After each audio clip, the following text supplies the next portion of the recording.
Okay, so this experiment we are going to learn tensile tests and compressive tests on different material. Okay, so you will receive dog bone tensile sample looks like this. Okay, you're also going to receive a concrete cylinder sample for compressive test. Okay, so in this experiment, you are going to test for different material, the hardness, tensile strength, and compressive strength. You can compare the mechanical property for different material. So the background tells all the equation you need to do for the calculation. Okay, for equation 1, tell you how to calculate the stress, and equation 2 tell you how to calculate the strain, and all the detail about how to analyze the stress-strain curve will be included here. And also you can watch the pre-lab mid-lecture video. We're also going to do a hardness test, and for hardness test it's directly related to the tensile strength, so you can actually have a conversion table. Looks like this. Okay. Now we are also going to compare different temperature, but we're not going to show here. So let's go to the experiment step. So first, you will receive the sample, and you are going to measure the cross-section of the sample. Okay, so let's see for the first one. So based on the appearance, you can actually distinguish the material. Okay, the yellowish material, and this is the brass. Okay, and this material have some rust. It is steel. Okay, so there are two materials. The one that is very light and shiny, this is aluminum. And the last one, it looks not as shiny, but it's also very lightweight. This is titanium alloy. Okay, so let's first measure the cross-section. We just need to measure the cross-section, the width and the height. Okay, so in this case, we have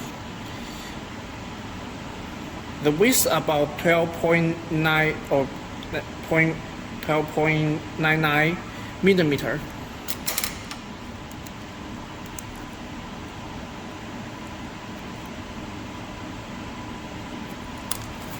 And the height of the cross-section we have 3.14 millimeter.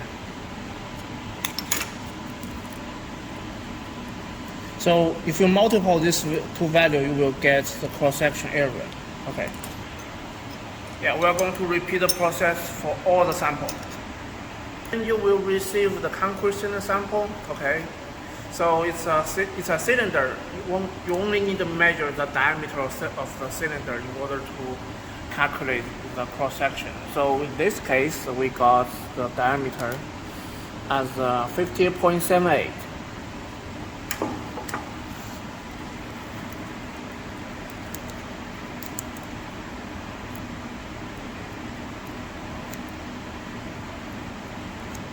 And we can use this diameter to calculate the cross-section area. Okay. And ask you to switch the load. Okay, then use. Wow. It's asking for the load in this case. Yes. Yeah. So now, sorry. Every time you change the head, you need to run 3 times of the measurement to make sure the head becomes stable. Yeah. It's not in the position yet.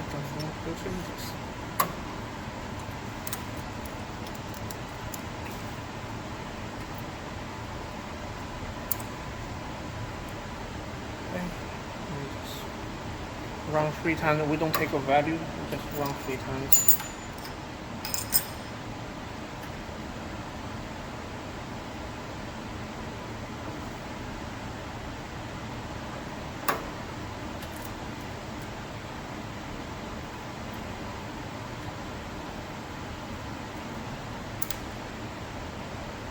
Okay, so now we are taking the real measurement.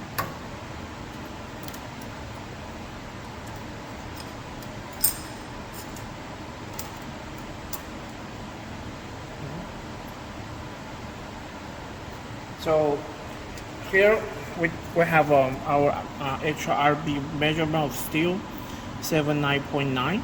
Okay, Then from the table,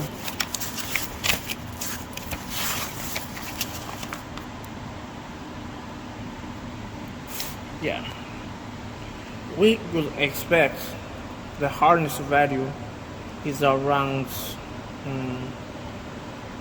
it's pretty much at the middle of this tool. Yeah, it's 495 megapascal. Okay, that is we use this value here. Okay.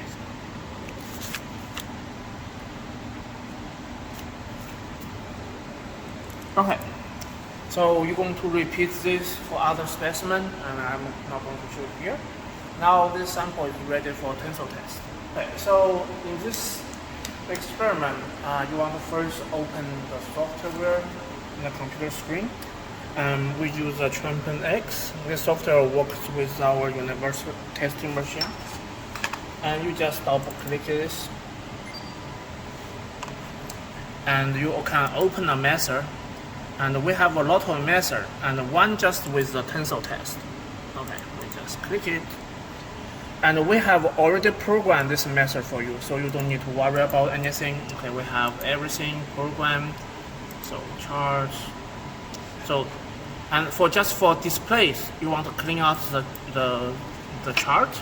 So usually we use we use to initialize the chart at a 1, 2 axis, and auto click the auto scale, and you can just you don't need to save this. Okay, so now we are ready for testing. Okay, so you see we have 3 values. Okay, the first one is false. The second one is joke. It measures the displacement of the loading head. We don't really care about it. And this is important. This is the distance of this device. It's called extrasometer. Okay. So how this works is it has a clamp, a hook at its end, and there is a 2 edge. The edge need to place perpendicular to the sample surface, and if you push down the button, you open up the clamp. Okay, so you want to make sure the blade is attached perpendicular to a sample surface. So I show example. It looks like this. Okay, you place this perpendicular to a sample. Okay, then you release it. So this is good. Okay. And don't do something like this. This doesn't work. Yeah, this doesn't work. Don't do this. Okay, you want this to sit perpendicular to a sample surface. Yeah, it looks like this. Then once you have this attached, you can remove the pin, and we can start our experiment. All right, so let's go. Okay. All right. Cool. So now, the first thing we want to do is we want to put the sample into our tensile jaw or grips. Okay. So apparently, these 2 jaws are too far away, and we want to move them close together.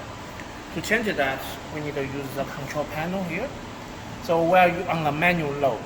Okay. So the manual load means we need to turn on the drop button, and also want to turn on the high speed. Okay. Then you can press these 2 buttons to move up and down the grid quickly. You see, it moves down. Okay. And pretty much this is enough. Yeah. So you want the edge to fit inside the grip or the jaw. Okay. You want to leave the gauge length outside because we're going to take a measurement on this. Okay. So once you have that, okay, then you tighten the 2 grip. And on one of the grip, you can see there is 2 arrows. One arrow shows open, the other arrow shows close.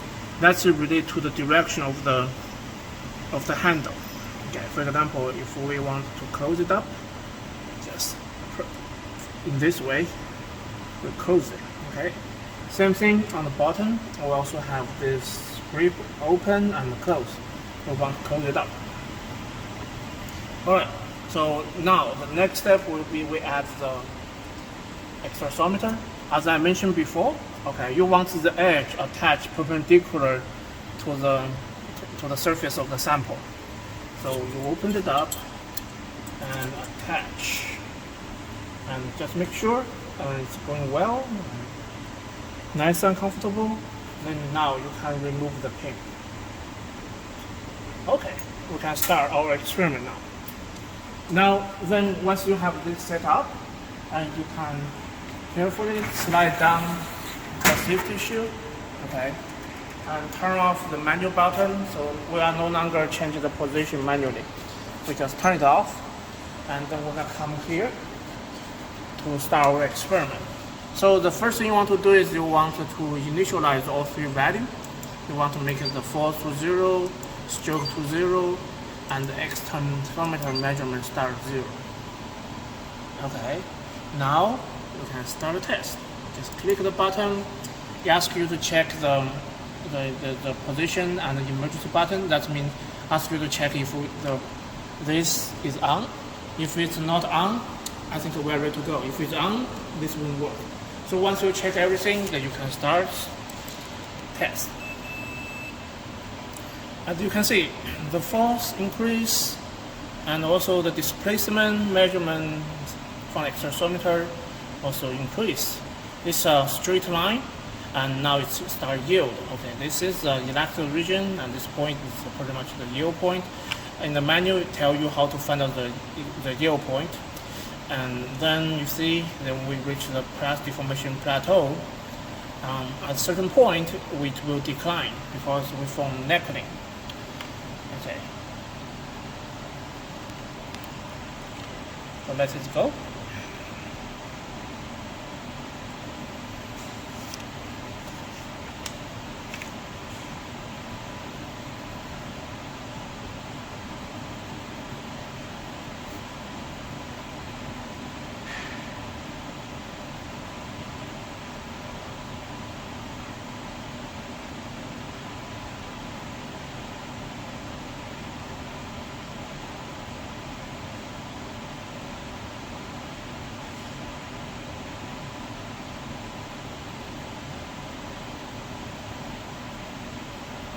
Okay, I think from here you see the lines start to decline, not because of the neckling. Okay, and very soon the sample will fail.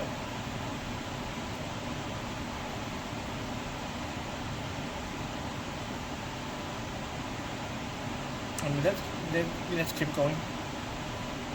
Oh, okay. So once the sample failure, okay, and the next thing you want to do. Yeah.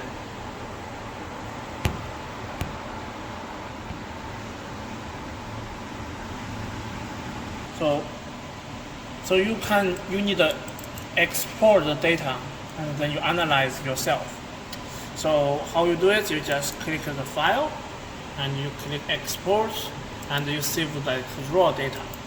So let's just save like test sample still. Okay, then we can open it up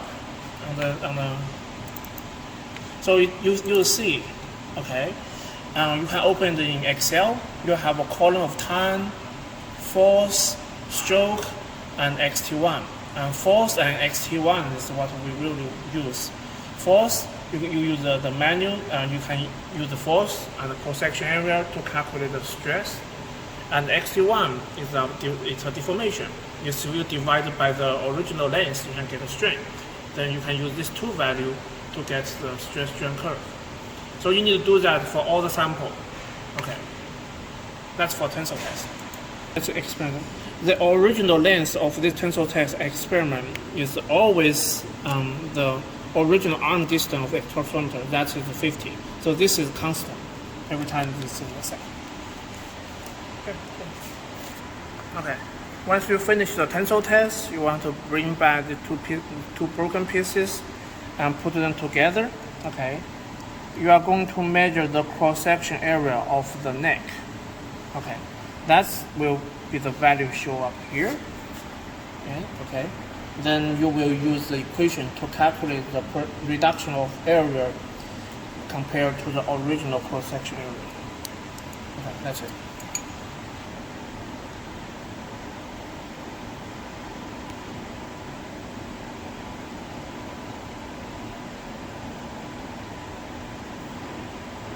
In this case, it's possible to distinguish the reduction that we have exactly at the cross section.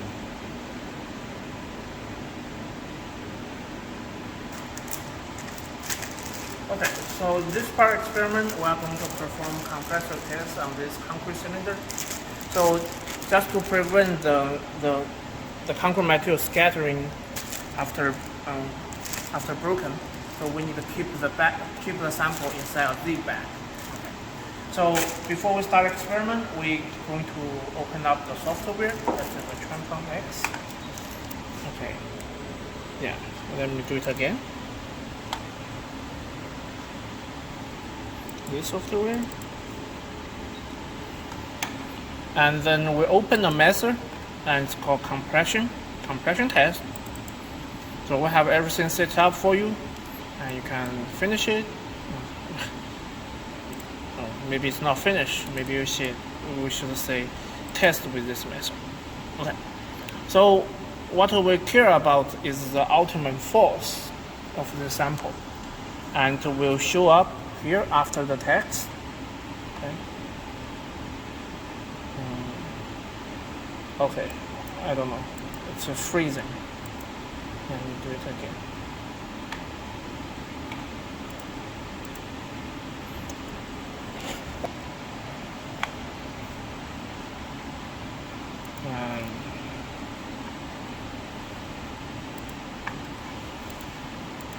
Okay, so just to let you know, sometimes the software is not communicating with this equipment.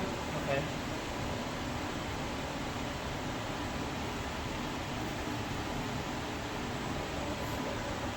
And if that happens, you need to do is just turn off this equipment, turn off the UTM, and the power button is here. Just turn it off and turn it on.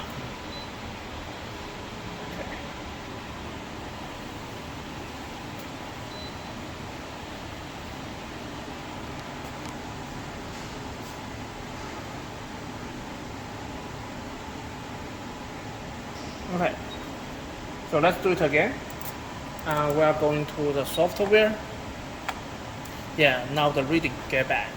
So we open the compressive test. Okay. Now we're in this screen. We have loaded all the test information, all the testing parameter. We just click test with this method.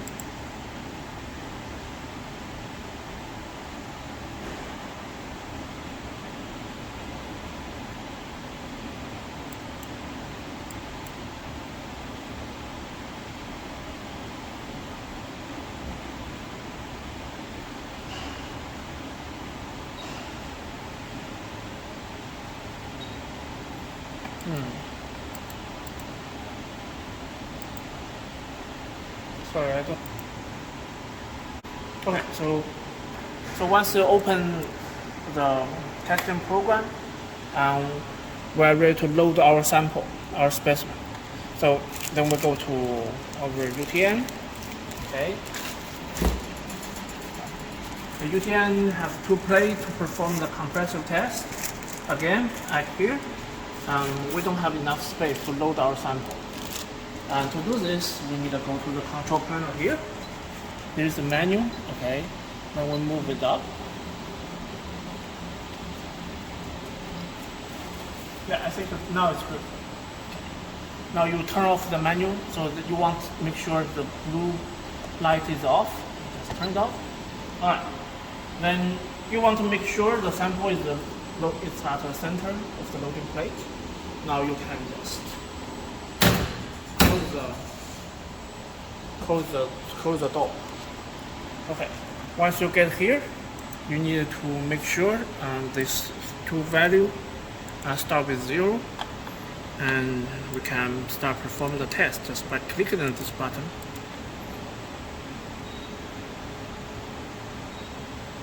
Oh, so since we just turn off and turn on the UTN, we need to perform a calibration.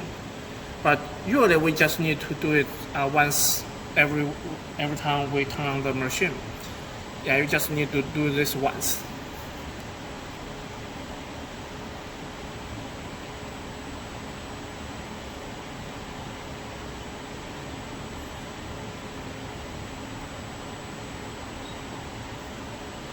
Okay, so we are ready to go. Let's go.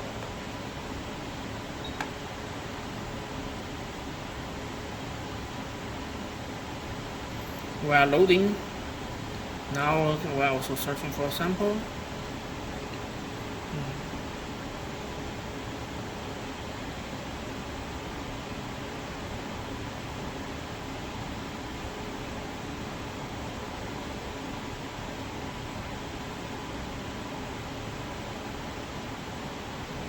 Yep.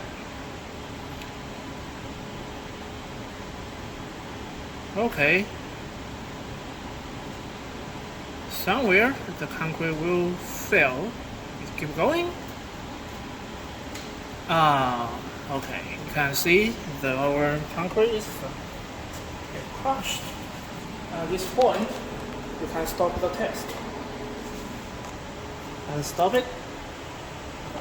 And the maximum load will show up here. Okay, that's the force. And this force divided by the cross-section area of the cylinder will give you the ultimate compressive strength. Alright, so sit down.